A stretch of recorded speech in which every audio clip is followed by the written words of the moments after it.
Good morning, everybody, and welcome back to another edition of Kingly Conversations, man. And how do I keep getting here, I got bro? some shout outs for y'all. How do I Yeah, keep let getting me. here? Go ahead, Yeah, man. we You got some you, you shout know outs. you got it. Okay, let's We just just gonna do roll this. with We'll that, do it man. this We gonna way. roll Yeah, with we'll that, man. We gonna freestyle roll this with time. that. Hey, shout out to everybody who's listening. Thank you for following. Thank you for It's taking crazy. time out to check us out. Also, I'm not sure what the weather is right now for you, but I hope it's nice and beautiful out there for you. If not, stay in there and stay safe out there in the streets. Hey, shout out to California, and hopefully by this time everything has been resolved. But if not, we still Mm. got you in our thoughts, man. That's all I got. Let's go. All right, hey. So this week, Calvin. No, we're gonna be talking about Hell is Hot, Hell's Kitchen. Hell's Kitchen. Why is Hell's Kitchen? Strap in. Let the Kings talk about it.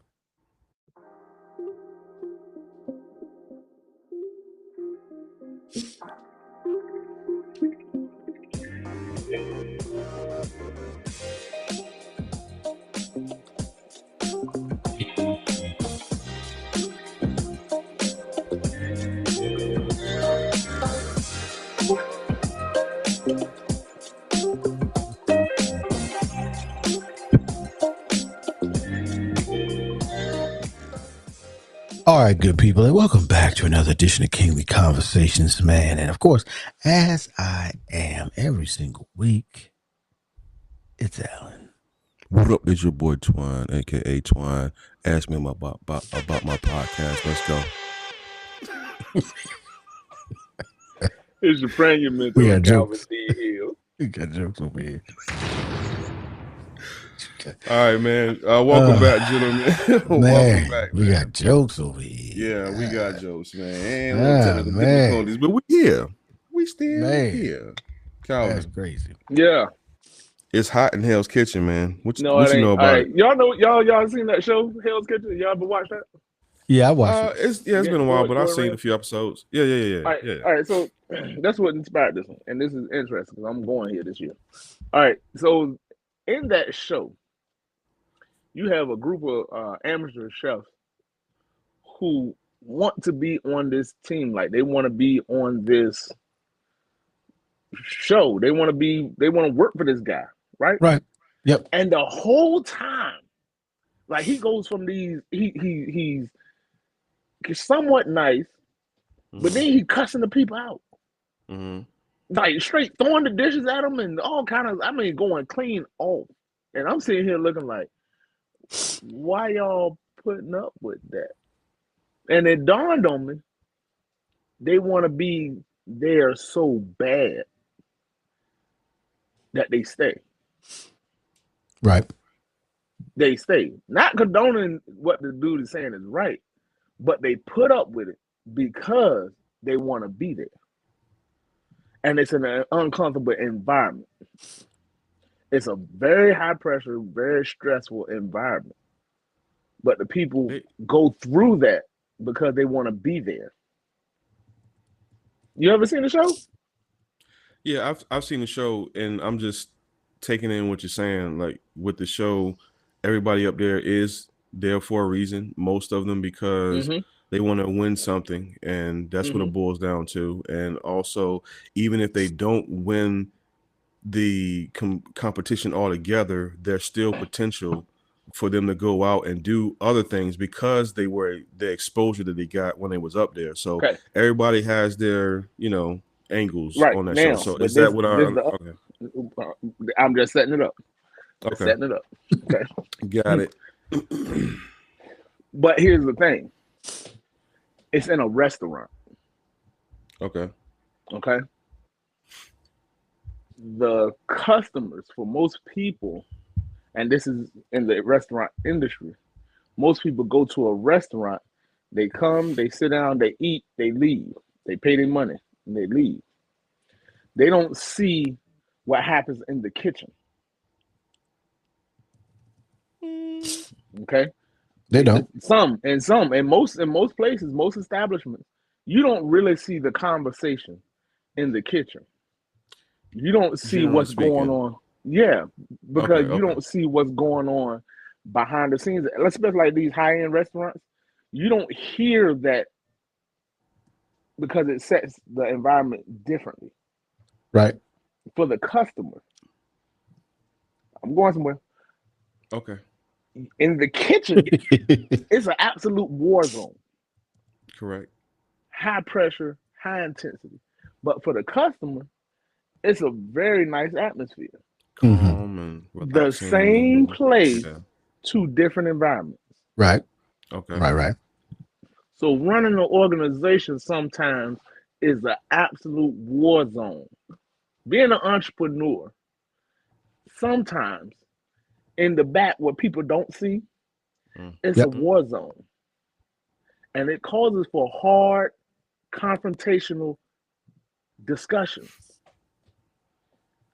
And people don't see that. You just see the product or service Come you to the buy event and and you everybody leave. smiling. Yeah. Everybody's smiling, man. Everybody, oh, y'all, yeah. But you don't see the kitchen. Right. So now when you get in and you see the kitchen and you like, whoa, that's actual work. Oh, there's actually accountability. What? Touch my Clutch my pearls. pearls. Touch my pearls. What do you mean? What do you mean I got a plan? What do you mean I have to do something? Oh, I forgot. I'm sorry. Customer. You don't belong in the kitchen. Customer. I get it. I understand where you're going, or what direction we're going in this, with this. Yeah. Yeah, and that's where that came from. That's where it came from. Gotcha. And at some point in time, you have to, and this is from entrepreneur perspective. This is just, again, this is not for the customer service perspective where everything needs to be gentle and nice. Right. There's a way. There is a way, and I'm not saying I'm not saying you should be cussing anybody out, any job or anything else like that either. Not saying that. Okay.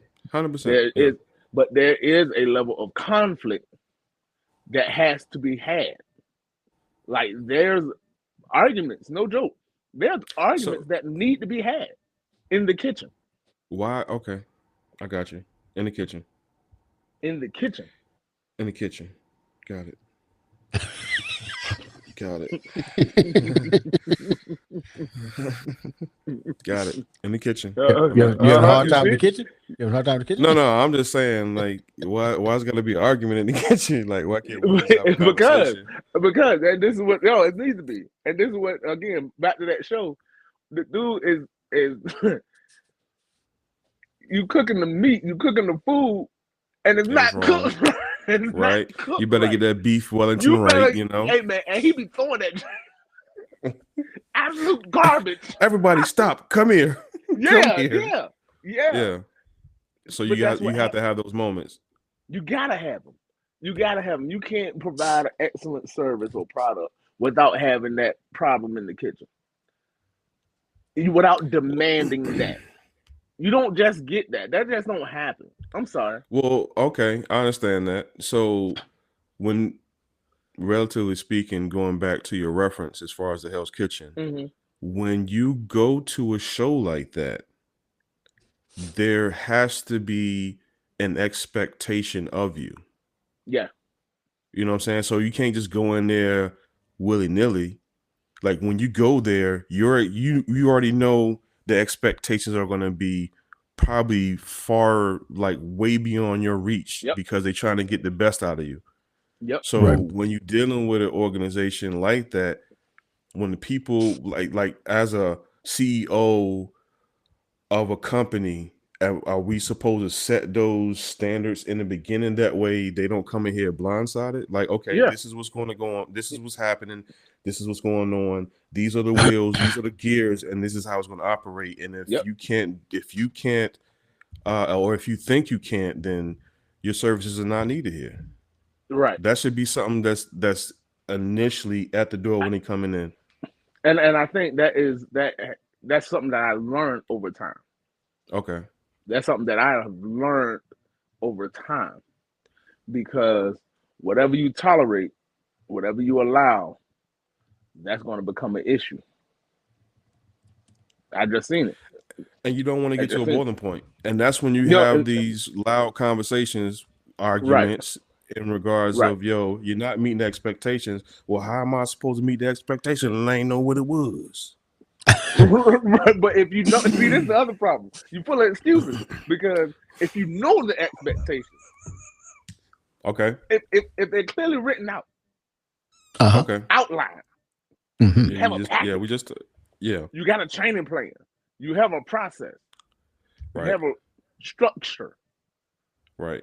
And you don't follow it, and then you wonder why you don't get the result. Who the problem here? Who is the problem here? So, question though, just generally speaking, as a CEO, all right. Mm-hmm. So, is this an individual thing, or is this like a whole organization There you go. thing? So that's how you got to figure out which one it is. So then you go through the evaluation of, okay, so is this the process and plan that creating this, or is the individual not following the process and plan? Right. Got it. So then how do we tell? You can right. Then you make a decision. What you gonna cut?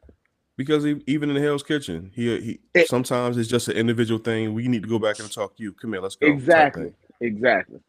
Right. So one person's supposed to make the steak and they're not making it right. Now, if this is the way we said we were making the steak and it's coming out like this, which one? You see what I'm saying? Mm-hmm. If we want medium rare every time, this is how you get medium rare every time. Right.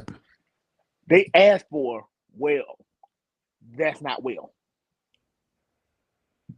See what I'm saying? That's a bar. That's a metaphor for you. But it's right. It's not well, huh? Right. Anyway, let's move on. So let's get to some of these notes we have here. The first one, it says, "That's enough, nice guy." Where's it? That's enough, nice guy. So that's enough, nice guy. Going to 25. That's enough, nice guy. Okay, so you're in the kitchen. You're in the kitchen. Yeah, you in the kitchen. This is where we make that happen. You can't have a lackadaisical attitude or mediocre attitude or way of handling business in the kitchen and expect excellent services out there. Not if you want to do something great. No, not if you want to do something great. But what about, okay. I'm just saying, generally speaking, you got some restaurants with great food but terrible service, but they don't do well either. So where they at? Right. Exactly. Where they at? Exactly. You got to be firing on all cylinders. You can't be. Where they at? I don't know. I don't know. Personally. Excuse me. Personally, I don't know. Too many great restaurants with excellent food and bad service. Matter of fact, here's the thing. Since you're talking about entrepreneurship, Chipotle. No, I'm just joking. I'm about to get canceled, bro.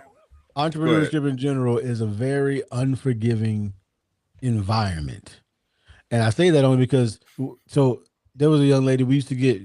Y'all remember? Well, y'all remember my wedding. Y'all know the cupcakes we had at the wedding.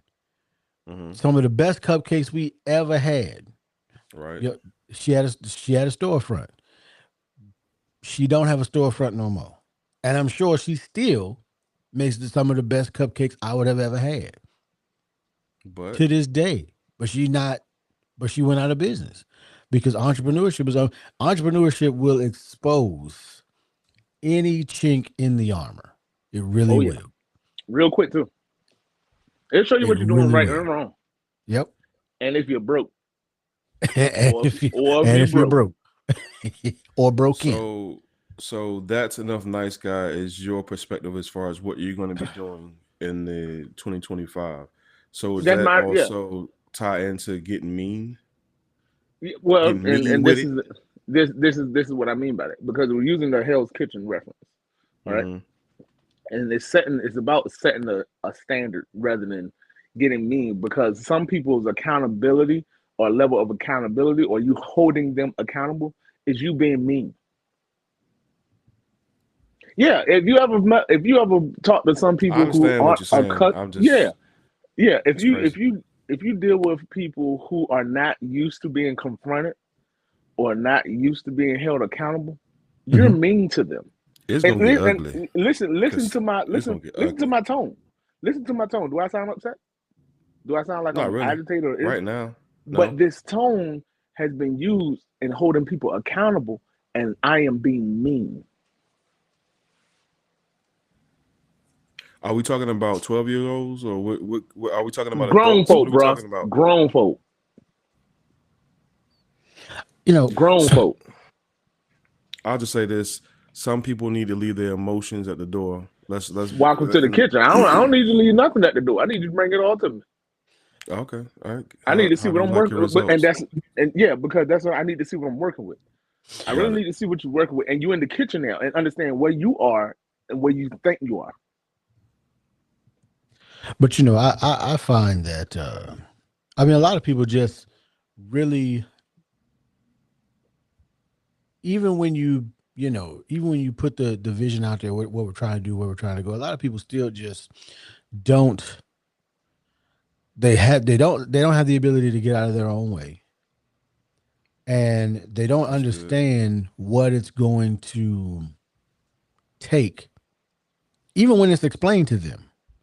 They don't understand what it's going to take to get to the goal, whatever that goal is. And I think it's because most people, I think it's because most people that you see out here, they're goal chasers, but they're not goal achievers. Ooh, that's And hard. so they're constantly in a, and so what they do is they chase a goal, but since they didn't get it, they just change the goal, and then they don't get it, so then they just change the Crazy. goal, and then they don't That's get it, so they just change the goal. And I'm not saying, here's the thing: you should set goals that stretch you to achieve them anyway, because in trying, but even with setting the goal, right? I think it's like the people that you're talking about, they that's tough. uh they think they're moving towards a goal, but they did no plan, do review. They did no checking to make sure they was on the way to the goal, because they don't understand that whatever you're trying to achieve, you gotta weigh, count, and measure, right? You gotta make sure that you're actually on your way to whatever that goal is. But like, so people or they'll set a vague goal, right? They'll say, well, we need to bring in more money. Okay, well, what's the number? What's the number? And how, okay, and then what's the plan to get to that number? And then how you gonna check to make sure you on track to get to that number? Hmm. But I find that most people, that they don't realize that, like, goal setting and goal achievement is the same in all fields. Like, if you got to set the goal, and you got to plan the goal, and then you got to say, okay, what are my milestones? What are my checkpoints? How do I know if I'm on track or off track to this goal? And what is my check-in time? Because Jim Rohn said, when you have like a newborn, you can't wait 30 days to weigh the newborn. But you probably, if you're 40, you might not need to weigh yourself every 30 days to know whether or not you're eating right or not, or whether or not you have some, because you have some experience now. But in the beginning, Hmm. like, you got to be checking, oh, what A, B, C, D, E, and F. Did A get done? No. Okay, we still got to get back to A. I can't move to C because we never did A. So I have a And I think question. people It don't actually, understand it. my bad for cutting you off. My bad. No, I cut you off actually, but I appreciate it. No worries. So when a person like that is a goal chaser but not an achiever, do you give them more work when they ask for it? No, When they're I mean, not I wouldn't. achieving what they're supposed to Listen, be? Okay. if you're not faithful over the few, how am I gonna make you the ruler over many? I gave you these Woo, silver talents, and you were supposed to go out and get woo, more. Right. And so if woo. that's it, and that's what it is. Like, if and that's but because I believe that way, I also believe that I will be treated that way. Meaning that if I didn't perform on the little things, I don't even expect, like, I don't have an expectation that somebody should give me larger tasks and larger responsibilities, because I didn't Mm. prove I could do the little thing.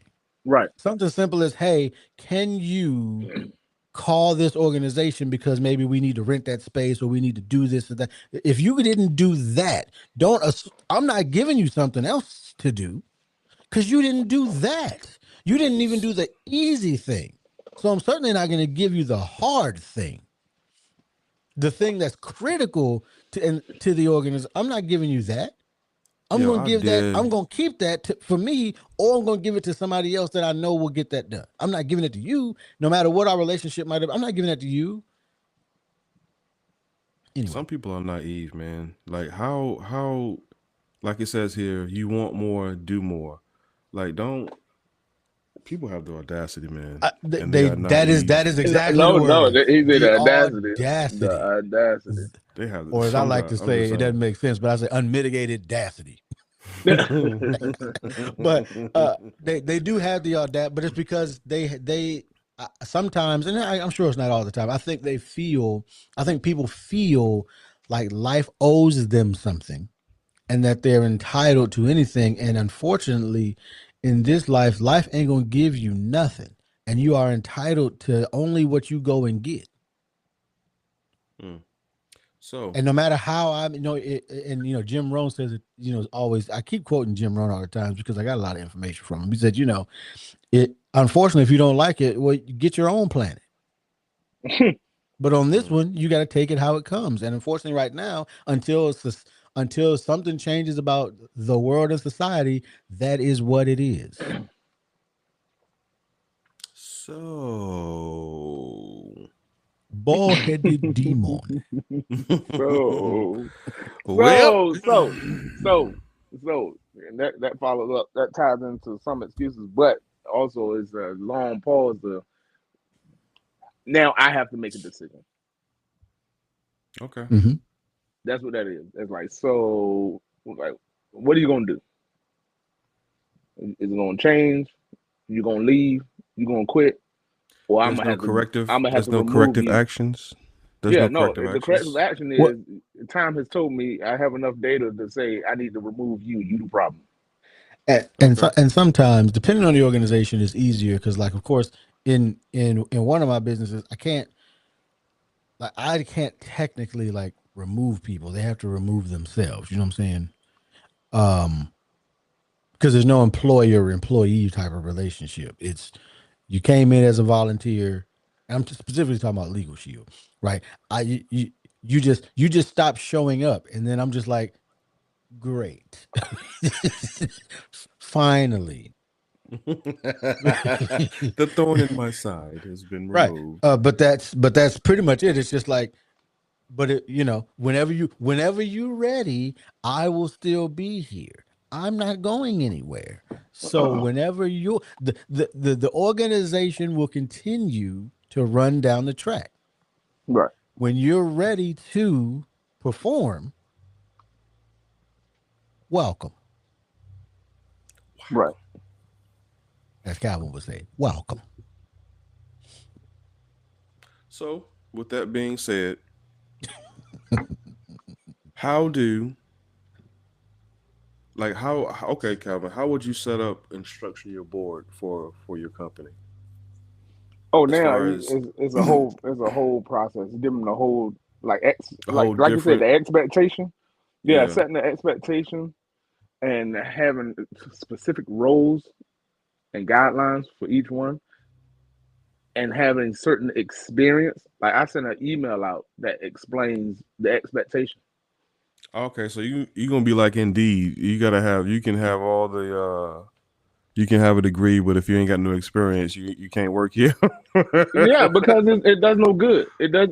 And what I'm like this now because I know a lot. I know people with degrees with no experience and no motivation and the wrong Yeah. attitude and the Yep. wrong, like, you Mm, have the right tools, you Yep. have the tools, you Yep. have the skills, but you don't have the commitment. Right. That's the difference. My pastor, years ago, he said, if you ever find people, if you ever find volunteers or people that have one, that have the skills, resources, and time, or no loyalty, or you have hmm. somebody with no skills and resources, but they're loyal, always choose the loyal person 100% of the time, because you can't teach loyalty. You can train skills. Wait a minute. Yep. Wait one Yep. And it's stinking true. minute. It's 100% Wait true. one stinking. It's Isn't 100% that true. why? Isn't that why we're having this conversation now? Because they don't have the skills and the talent, but they got loyalty. But they don't have what it takes to Well, I think to get I the think I job think done. I That's think there's an additional bullet point: loyalty with willingness. Because you can want to teach the skills, but if they don't want to learn them skills. I know a lot of people that have the skills, like necessary skills I need. They're not loyal or committed. the company needs. Got it. Understood. You got people that are loyal and committed. They just don't have the skills. So guess what you invest in? The loyal and committed. The loyal and committed, and get them the skills. You know why? Why? You understand? The person that's already got the skills, they gonna have take a problem. All right, talk to me. Go ahead. Yeah, no, talk to me. No, go ahead. So when we started the conversation, we talked They're about. not saying incompetent, though. He's not saying incompetent. They're not saying incompetent. They just don't have. They might not have skills in this arena yet. Okay. But they're not incompetent. That gives that compartmentalizes what I was thinking. So that's fine. I can separate that from the people who don't have the skills, right? Versus the people who are incompetent. Okay, ain't nothing now I'm gonna say incompetence. Okay, yeah. I'm better now. I feel good. I feel comfortable now. All right, let's move on. But I appreciate that, because I was about to go down a whole road about how loyal you are, bro. If you trash, you trash. Right, but that's the thing. That's why I said committed and loyal. Because if and this is that next one. Look at the next one. It says, I still love you. Now get off the boat. I still love you. Listen, I still love you. No, but you got to get off. Here's why. Because if you're trying to, I still love you. I'm saying this a lot nowadays. I love you, but you got to go. If I'm on a boat and I'm paddling, the boat ain't but so big. That means everybody on the boat need to have an oil in the water and rowing. If you're not rowing, I'm gonna pull over. Mm-hmm. I'm gonna drop you off. It sounds like you're just kicking them off the boat while it's in motion. I ain't gonna lie. He said he's gonna pull over. This ain't gonna work out. No. The reason I'm pulling over, and this is I'm telling y'all some real stuff. The reason I'm pulling over, I'm gonna let you off and let the next one on. Okay. It happens. I'm gonna let you off. Because what you unwilling to do, somebody else will do. I just got to be aware and have the good wisdom and sense to acknowledge that. I got to play my part too. I got to take my accountability in the situation too. Because if you keep riding with the same people not paddling, you're going to end up in the same place. Up the creek with no paddles. Anyway, yeah. Okay. I don't care what boat you own. It's just you just told them they was trash and they got to go. The bottom line. No, I ain't tell you trash. But you did it in a no, way I know. I didn't tell you trash. I told you I love you. Right. And when you're looking for results, and you're setting expectations, and you're holding people accountable, and that's where people feel like for later on if they're able to catch up. Right. But that's not my concern, because if you don't see where you are, and if you can't acknowledge your flaws or your issue in the situation, mm-hmm. I can't help you anyway. And I'm not going to expend a lot of energy and time into something that you can't see. Stop talking to people about what they can't see. If you can't see it, okay, you can't see it. I got to move on. Okay.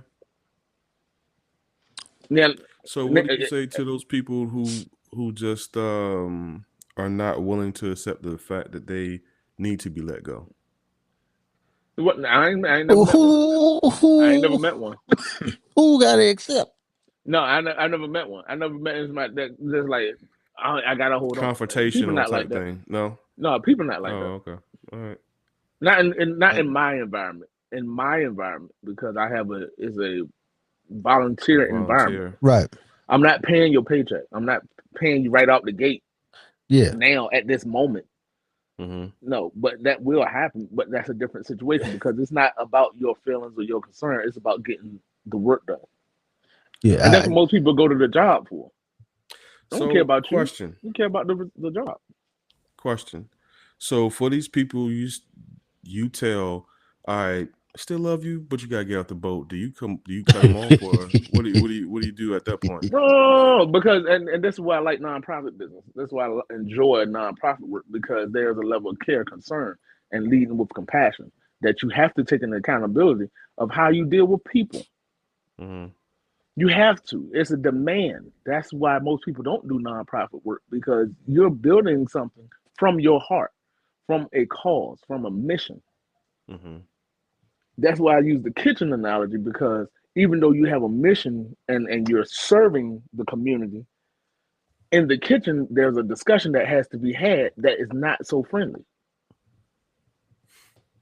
It is not so, oh, we love each other, we getting along. No, that's in the kitchen is, hey, we got to get this done so we can fulfill our mission. And if you don't understand the difference, your feelings might get hurt. And that's why I have to say, I love you, but you don't belong in the kitchen. You belong out there with the customers. Got it. So when you say cut them off, it says cut them off by your attitude, not your skill. What is that? Right, your attitude. Right, right. Bah, Right. Your get out. attitude.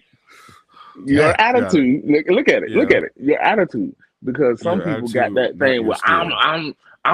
I'm. It's your attitude. Goodbye. Hey man, every time you refer to some ghetto stuff, man, You why know, you always that's what I've gotta been be trying to extra, figure out. I bro? don't You understand gotta be why. extra, bro. I I don't don't appreciate the understand extra sauce why on there. this is the way that you demonstrate. Like, I see. I knew it was coming. no, see, why are we why? So, well, what would it be for the men then? It's a Because trend. that's It's a. clearly. And you know Well, what I mean, if you we're know. gonna be honest, it's gonna be mostly women in nonprofit anyway, because men don't care about nothing. And but this is crazy, and that's sad but true. Sad but so true. But most of the time, I don't see the same levels in men as I do as women. Because what the men do is they just don't show up. They'll come to me, Well, hey, yeah, I Kyle, understand it. yeah, no, it's real straightforward. It's real cut dry. That's why I love it. It's real cut dry. It's like, hey, Kyle, I'm gonna do this. I ain't gonna do that. There's no. I know what you're gonna do. I know what you're not gonna do. There's no gray area. There's no. It's Okay. perfect So because yeah. you see what I'm saying. It's not a Because I definitely will tell you what I'm gonna do. yeah. And what I'm not gonna It's do. not a long drawn out where I ain't got. It ain't none of that. Or I don't Mm. feel like ain't none of that. It's a I got that done. I'm not gonna get that done. I'll be there. I won't be there. I can give. I can't give. So what's the Cut and dry. I mean, when it's you cut say and it like dry. that, yeah, when you say it like It's that, real cut and dry. It's real simple. It's not complicated. It's not that overly does nothing. that sounds like something I would be doing. Yeah. It's cut dry, and I like that. To me, I like that. But you need that kind of somewhat cut dry in leadership too, because you have to have somewhat of a standard and a tone, Directness, I guess. directness to keep some things moving. So Yeah. All right. Well, I guess you gonna pick who you want on your team at the end of the day. at the end of the day, because if you can't handle that pressure in the kitchen, It ain't meant for you. it's not because in the kitchen is actual work. It's actually it's hot in here. Well, I'm not.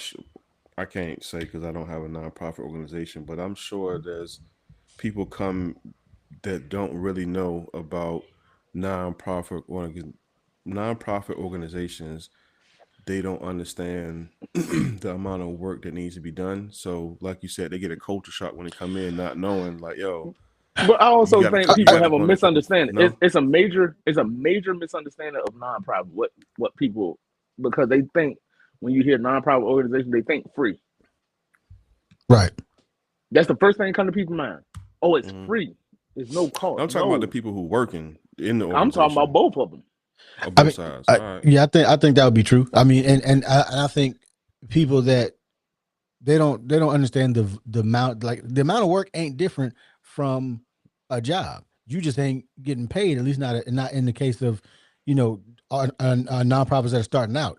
So hey, I got a meeting in 15 minutes, but we need to do job mindset and put it in notes. I am. We need to do that because it's two different mindsets, and a lot of people go into businesses with a job mindset, and it requires two different levels of thinking. It requires two different approaches, and it hurts because I'm telling you something from my perspective and what I dealt with. I went into starting a business with an employee mindset, and a lot of people focus more on the aesthetics of having a business rather than actually the results of generating income that the business is for. So, right.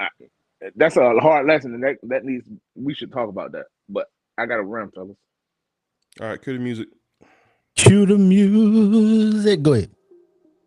I have no closing. Thank you, Calvin, for sharing. I appreciate you being open about some things, and yeah, man. Hopefully, some people out there will learn to do better and get their management. Got to. You just get out the kitchen. Oh, my bad. Cut them off. Get off my boat. No, I ain't say that. I said get out the kitchen. go sit in the dining room. Go sit in the dining room. Gun show. That's all. All right, I want Alan, you here. I want you there. Just sit in the dining room. So we'll come serve you. If you hear some commotion in the kitchen, don't you come back here. Stay out the kitchen. That's all. Stay out the kitchen. Let us cook, and we'll come serve you. I love it. I love it. Cook. I love it, man. That's all I got, man. Thanks, Kyle. Appreciate you. I appreciate y'all next week. Y'all have a good weekend. Love y'all. Bye. Bye. You.